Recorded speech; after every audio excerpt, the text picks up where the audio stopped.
Winston Churchill knew what to do, and he did it. That brings me to my second example of leadership, President Ronald Reagan. By 1980, with memories of Vietnam and the Iranian hostage crisis fresh in our country's collective mind, it was really not clear that the United States was willing to speak up for its interests and values, much less forcefully defend them. The Cold War had dragged on too long, many thought. Now it was time to reconsider. Maybe we had overestimated the danger. Maybe we could find accommodation. President Reagan, like Winston Churchill before him, saw it more clearly. What then is our course, the president asked in a famous 1982 speech to the British Parliament. Must civilization perish in a hail of fiery atoms? Must freedom wither in a quiet and deadening accommodation with totalitarian evil? The answer, President Reagan said, was simply to stay the course. If we did, communism would fail. It was, he said, destined for the ash heap of history. Now, I remember personally the furor that greeted President Reagan's speech and others like it. His critics' favorite epithet was that he was simply a cowboy, unmindful of the complexities of foreign policy and potentially really more dangerous than the adversaries he condemned. In the language of international relations, it was feared that he had abandoned solid realism, that is, the view that our policy should serve our national interests, in favor of Wilsonianism, the view that we should harness policy to the aims of national values or morality. But the fact of the matter is that Reagan was doing both. His rhetoric, like Churchill's, made the case for staying the course, but his strategy was right straight out of the playbook of realpolitik. And one element of that strategy was a very large defense buildup. It was called peace through strength. Another was support for anti-communist resistance forces around the world. And a third was diplomacy that emphasized plain talk over euphemisms and verifiable progress over vague compromises. Then, as the Soviet Union embraced glasnost and perestroika in the late 1980s, the final element, to the dismay really of Reagan's critics, was to support the Soviet reformers and to reduce tensions between the United States and the Soviet Union. All questions about that strategy were finally and fully and quite forcefully answered on November 9, 1989, the date, of course, when East and West Germans took sledgehammers to the Berlin Wall and began pounding it into the ground. The Cold War was over, and the West had won. Why? Because Ronald Reagan, like Winston Churchill, knew what to do, and he did it. And that brings me to my third case study, the first President Bush, whom I was privileged to serve as Secretary of State. Even though the West was triumphant, George Bush's strategy was to reject triumphalism. Figuratively speaking, he refused to dance on the remains of the Berlin Wall. He said he simply would not humiliate Moscow. Instead, under his leadership, we reached out and we built strong diplomatic relations with the leaders of the Soviet Union.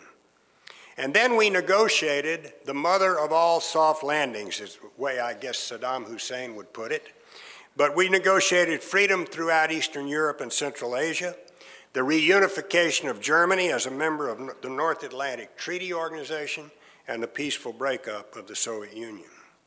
One major dividend came when the Soviet Union joined an unprecedented coalition of countries that voted in the United Nations Security Council to use force to eject Iraq from Kuwait, the only time in its history that the United Nations Security Council has done that.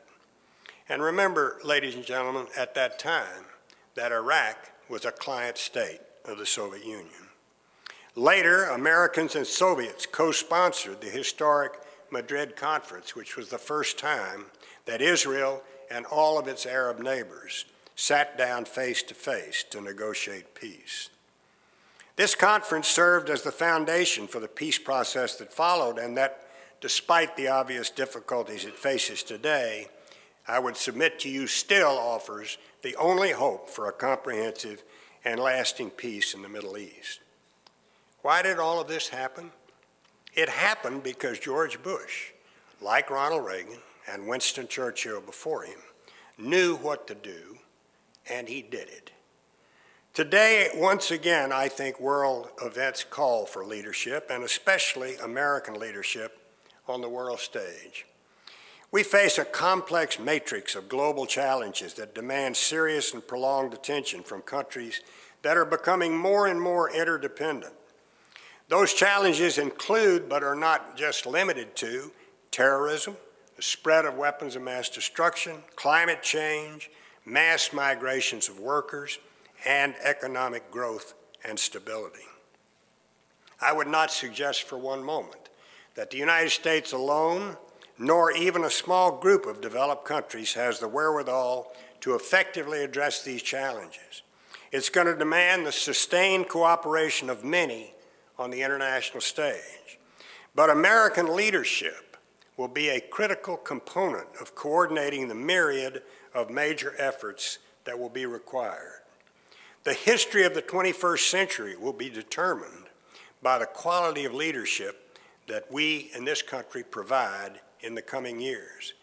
Likewise, history will judge each of us as individuals, each of you sitting out there, and me, on the quality of our personal leadership.